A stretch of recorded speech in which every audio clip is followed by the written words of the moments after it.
fellow cyborgs, and welcome to a book tag. This is the garden book tag, which was created by Amy of From the Dusty Bookshelf, and I was tagged kindly by Emma Anders, who's a brand new booktuber. I really love her channel and I think you should check her out. Question number 1, Rambler Rose. A long read with multiple main characters and plot lines. It's twists and turns and puts on a show with language. So the obvious answer that probably isn't that exciting for you is East of Eden by John Steinbeck. This is a family saga and it has about a dozen main characters in it and the language is absolutely beautiful.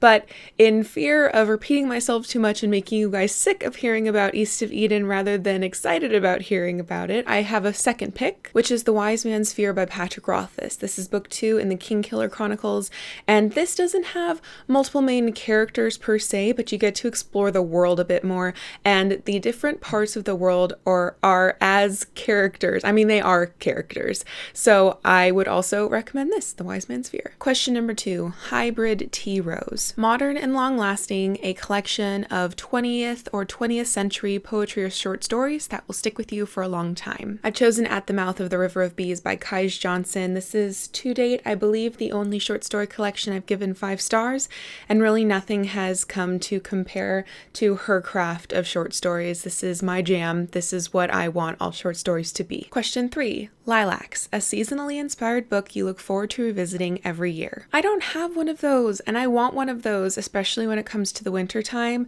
but for now, the book that I really am looking forward to revisiting this winter or this December specifically is The Mischief of the Mistletoe by Lauren Willig, which is a historical romance that takes place around December, and the main man character is this clumsy, bumbling sweetheart, which in romance novels is kind of hard to find. Question 4, Bleeding Heart, a beautiful dark work that broke your heart. My pick for now is The Book Thief by Marcus Zizek, though I have a feeling that some of the Black literature I have on my TBR shelf might overcome this with the breaking of the heartness. But this made me absolutely weep, and it was beautiful and dark at the same time, and this is why I chose it for the Bleeding Heart question. Question number 5, Queen Anne's Lace, a book that would more often be seen as a weed, but you see it for what it truly is, great literature. I picked Backwater by Joan Bauer, which is a recent 5-star read for me, and this book specifically, but also more generally, I would have to say children's literature. I think a lot of people, a lot of adults perhaps, think that you grow out of children's literature and that you shouldn't still be reading YA or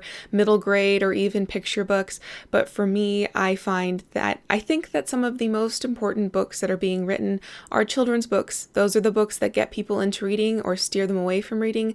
They're the books that form people's personalities or inform their behavior and decisions, and I think that they need to be valued more highly by the just general colloquial adult world. Question 6, Forget Me Not, an early bloomer, a work that you read when you were young that has stuck with you. That would be the short story All Summer in a Day, which is in this collection, A Medicine for Melancholy by Ray Bradbury.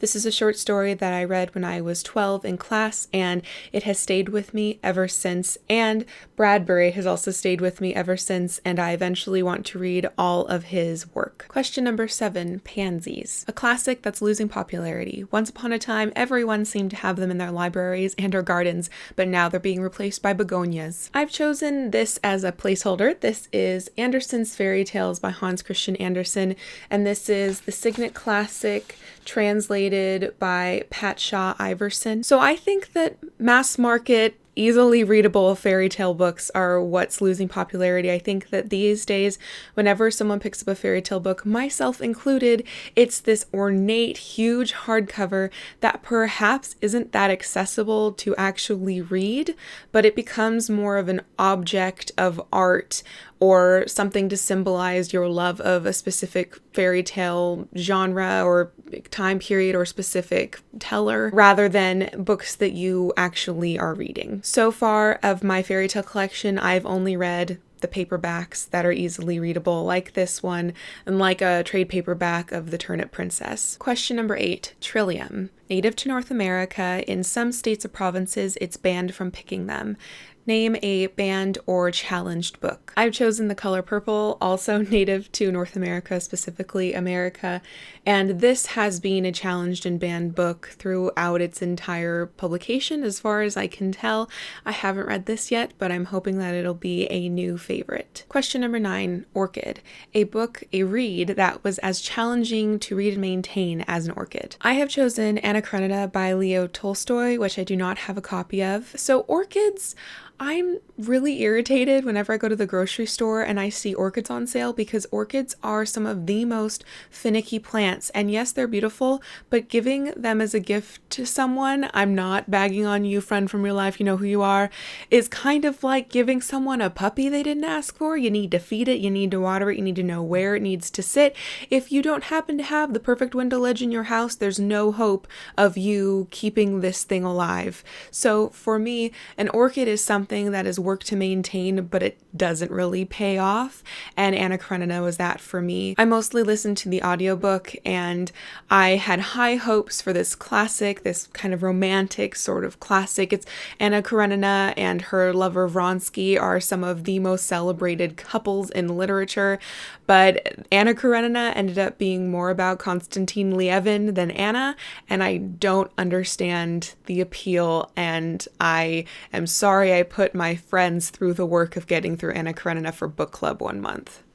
Question 10, Fern, a book that sparked your interest on a topic that then spored many more books on your TBR bookcase. For me, that's Smoke Gets in Your Eyes and Other Lessons from the Crematory by Caitlin Doughty. This is my favorite nonfiction of all time, and this is one of the books that I think is required human reading.